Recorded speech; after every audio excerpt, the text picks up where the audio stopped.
Hi everybody and welcome to Heel Heat. My name is George Coles, and on this episode we're doing It Came From The Network. The topic of this It Came From The Network, WWF Wrestlemania X8 or 18, depending on how you want to say it. We are stylized much in the style of the early 2000s, which would be why it was called X8. This one comes as a reference to my cousin John, or from my cousin John.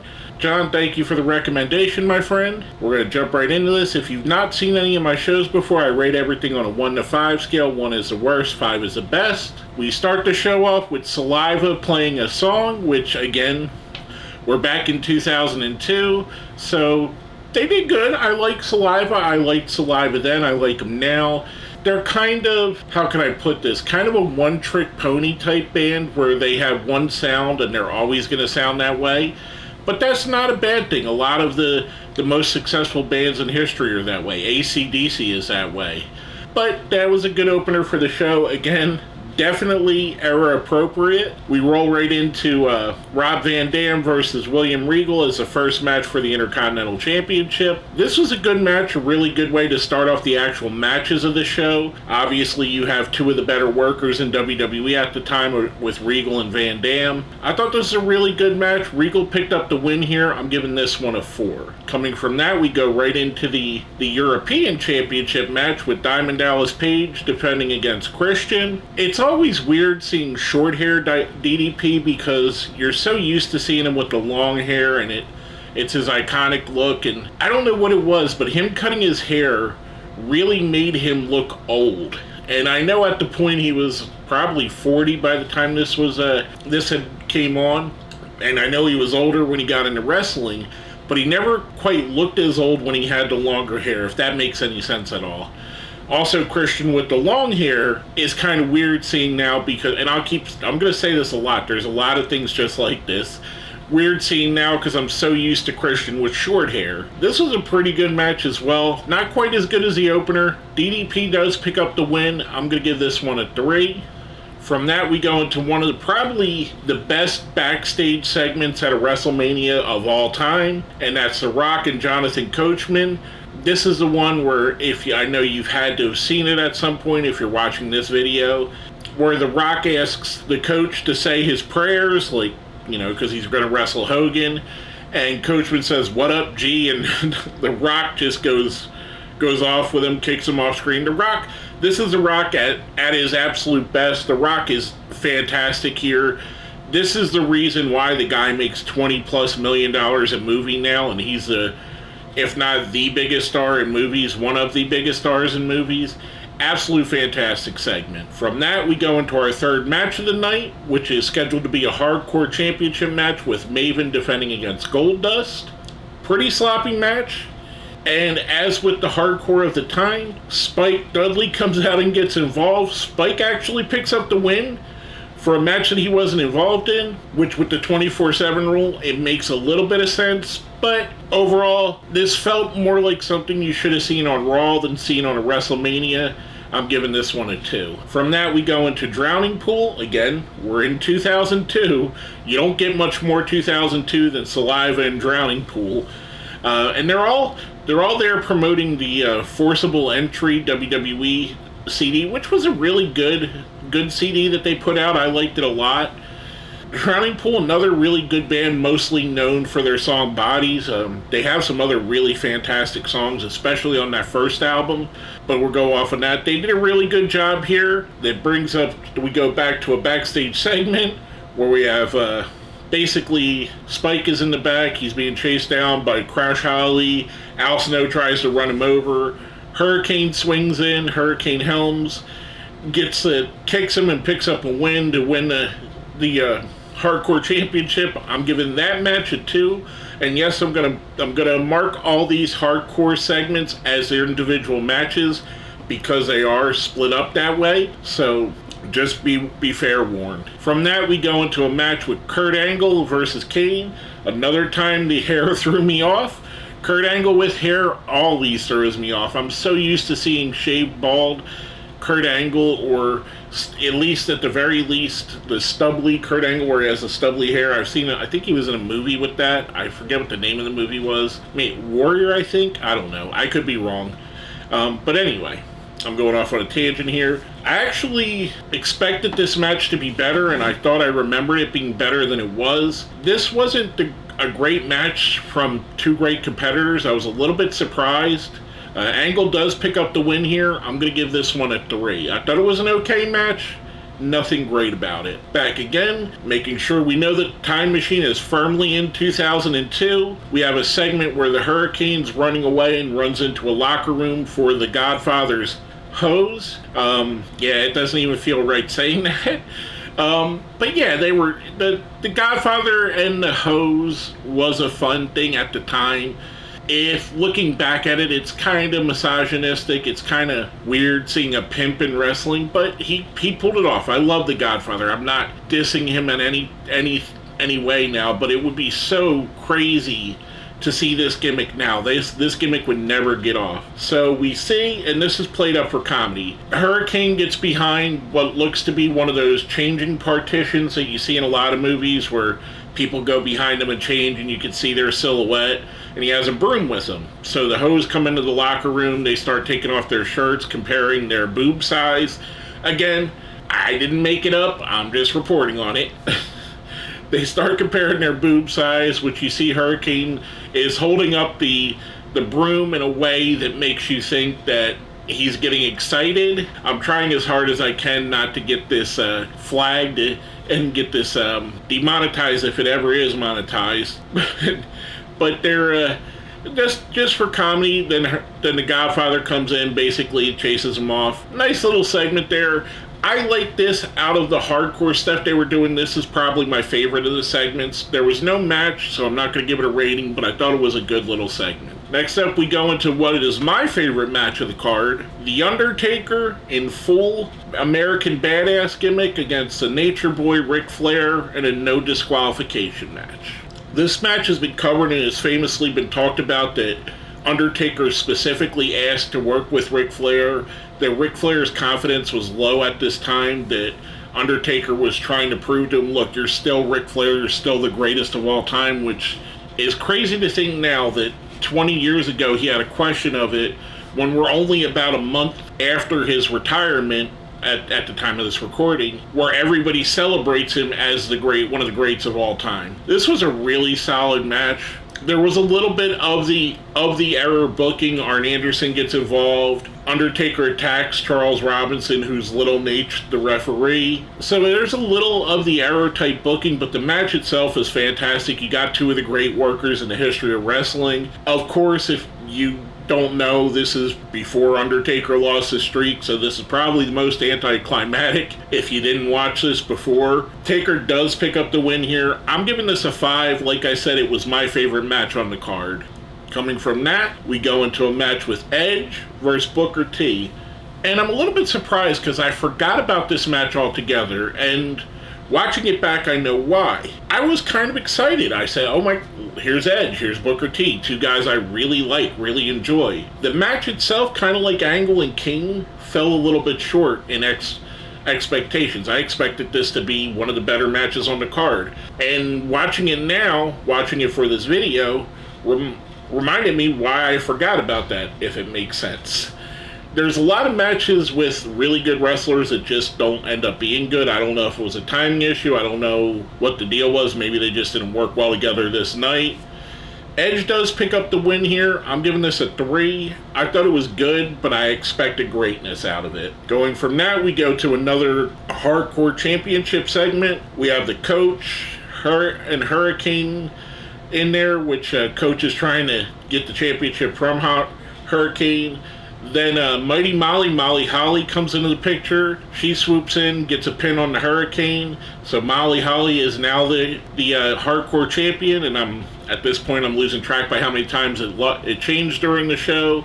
This was okay. Again, I'm getting tired of these on here. It felt more of something that would tie together a Raw or a SmackDown, not a WrestleMania. I'm giving this one a 2. I thought it was good. It was okay. I'd have rather seen it somewhere else. It didn't feel like it fit on WrestleMania. Next up is a match that a lot of people malign. I think it's better than most people give it credit for. We get Stone Cold Steve Austin versus Scott Hall. The expectations were it was to be Austin and Hulk Hogan. That's what everybody kind of wanted. I like how this played out. I thought it was good how it played out because I really did enjoy this match. I thought this was fun. Hall has Kevin Nash with him, the Outsiders, basically, who are more of the heels in the NWO at this point, which is kind of weird that they're more the classic heel, when in the beginning of the NWO, Hogan was more the classic heel and they were more of the cool heels. I really enjoyed this match. I thought it was good. Scott Hall has the best stunner cell in the history of stunner cells in this match, and I know you've had to have seen the stunner cell where he bounces up like 3 feet into the air. This was fantastic. Austin picks up the win here. I'm giving this one a 4. I thought it was rather good. Next up, we go into a fatal 4-way for the tag team championship, and it's a 4-way elimination. We have Billy and Chuck versus the APA versus the Hardy Boys versus the Dudley Boys. The Dudley Boys have Saliva bringing them out to the ring with their Get the Table song, which is a good song. I like Drop the Bombshell a little bit better for them as a theme, but this was a good song as well. APA gets eliminated first, Hardys get eliminated second, wait a minute. Either way, the order of eliminations isn't that important. Billy and Chuck retain the tag championships here. I thought this was good. I think it could have been better. Again, I'm going to give this one a 3. A solid match, but just in that good range. Coming off what we've seen with the TLC matches, it fell a little bit flat in comparison to them. So going from two of these teams being in some of the most historic tag team matches of the era on WrestleMania to this, kind of set this a little bit lower, in my opinion. Next up, we get another hardcore segment where Molly Holly's running down a hallway and there's a half door which the top half gets closed, and we see Christian's the one that closes it, so he picks up the win here. Christian winning the hardcore championship. I'm giving that one a 1. It was a good segment, but at this point I was tired of seeing the hardcore championship on here. And don't get me wrong, I'm not someone that hates on the hardcore championship. There was some really fun stuff they did with it, especially during Crash Holly's run, during Al Snow's run with it. I thought they had some really fun things they did. To me, though, it just started to weigh on this. It made WrestleMania not feel as special when you're seeing so much of this, what you would, like I said before, you would see on Raw or SmackDown happening on WrestleMania. So I'm giving this one a 1. Next up, we have the match that everybody remembers from the show, The Rock versus Hollywood Hulk Hogan. The Icon versus the Icon, two of the biggest stars in the history of pro wrestling. This match was amazing. Just the spectacle of it. Yeah, it's not gonna be like Okada versus Omega where you have moves for 40 minutes, but the story these two guys told, how much the crowd was into it, the reactions that they got. That's the thing that a lot of people don't really put into it. Like, yes, Hulk Hogan is probably, if you just look at his in-ring work, he's a terrible wrestler. But when you add the storytelling into it, when you add the fact that he has that connection with that crowd, that it factor that very few people ever had, add into that The Rock, who is very similar, albeit he's a better in-ring talent, but you got two of the most charismatic wrestlers in the history of the business going up against each other here. This was an absolutely fantastic match. I want to say, I don't think Meltzer gave it a good rating, and I know other peoples have not rated it highly. For me, though, Rock does pick up the win. I'm going to give this a 5. I thought it was fantastic. Afterwards, we see the Outsiders, Hall and Nash, come down. This is what I was talking about, classic heel. They kind of turn on Hogan, which The Rock sticks up for Hogan, all to let Hogan do his pose down at the end. Like I said, this is absolutely fantastic. There is a reason why this match is so iconic. Again, I'm giving it a 5. Now, coming from that, anything after that was going to be a letdown. It's been said a million times that should have closed the show. I don't know why it didn't. Everybody in the world knew that was a match that should have closed the show. We get a three-way women's championship match with Jazz defending her title against Trish Stratus and Lita. I like this in theory. I love all three of these women as wrestlers. Jazz, highly underrated, an amazing wrestler in her own right. Trish and Lita are the faces of this generation for women's wrestling. I thought this was an okay match. I thought it had a lot to follow. There was a couple little sloppy moments during it. It was going to be super hard to put anything after Hogan vs. Rock and expect it to deliver on a great scale. This was good. I'm going to give this a 3. Jazz does pick up the win here. Again, how do you follow up Hogan vs. The Rock? And it's no knock on any of these three women. I think they're all fantastic.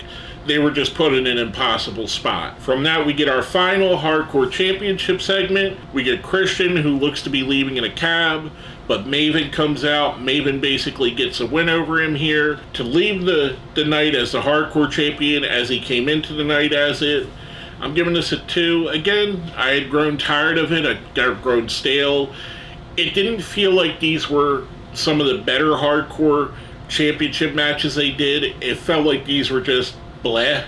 And that's kind of how my vibe I got from them. We go into the final match of the night for the Undisputed World Heavyweight Championship. This is both the WCW and WWF Championship. Triple H versus Chris Jericho, who has Stephanie McMahon with him. I liked this match. I thought it was good. Again, it was going to be impossible, even with as great as these two wrestlers are. How do you follow The Rock versus Hulk Hogan? And I'm harping on that, and I should harp on that.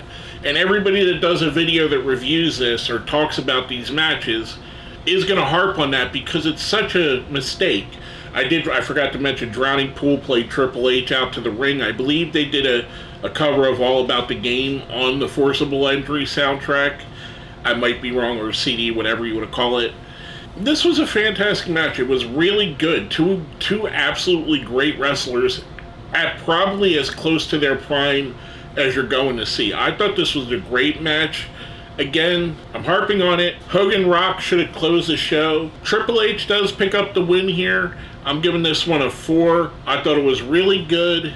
It just, again, was put in an impossible spot having to follow Rock vs. Hogan. Overall, I thought the show was good. There's a lot of high spots for me. Taker Flair, Hogan Rock, Jericho, Triple H. The Intercontinental match, RVD versus Regal.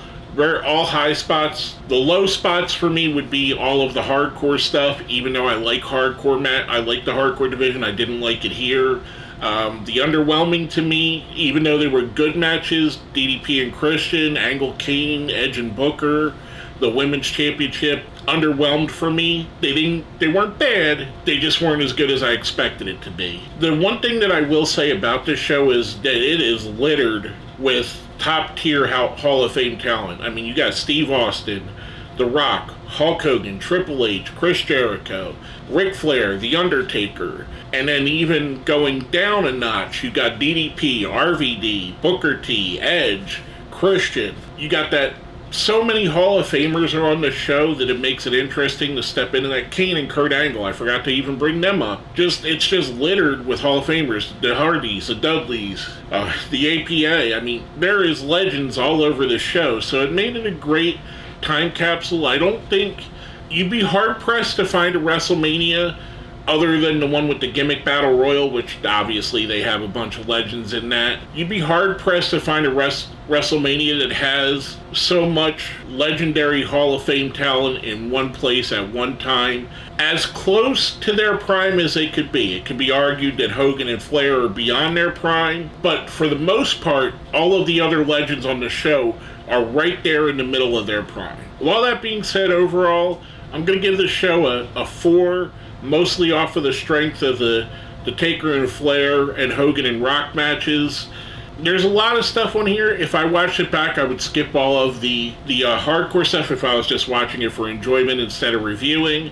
I would skip the hardcore stuff. Probably skip the Edge and Booker, Angle and Kane and DDP and Christian matches, and even the Women's Championship matches, and the Tag Championship match. So realistically, you compare this down to about a 2-hour show if you skip a lot of the underwhelming stuff. Again, Doesn't make the show that bad. I think it's a 4. I think it's a really good show. It still holds up. You can definitely tell it's very dated, but not in a bad way. You can tell this is of the 2002, early 2000s era. And I really did enjoy that. Now, if you did make it to the end, let's smash that like button, subscribe if you haven't, share the video. And if you made it all the way to the end, let's put Hollywood in the comments for Hollywood Hulk Hogan. My name is George Coles, and this has been another It Came From the Network.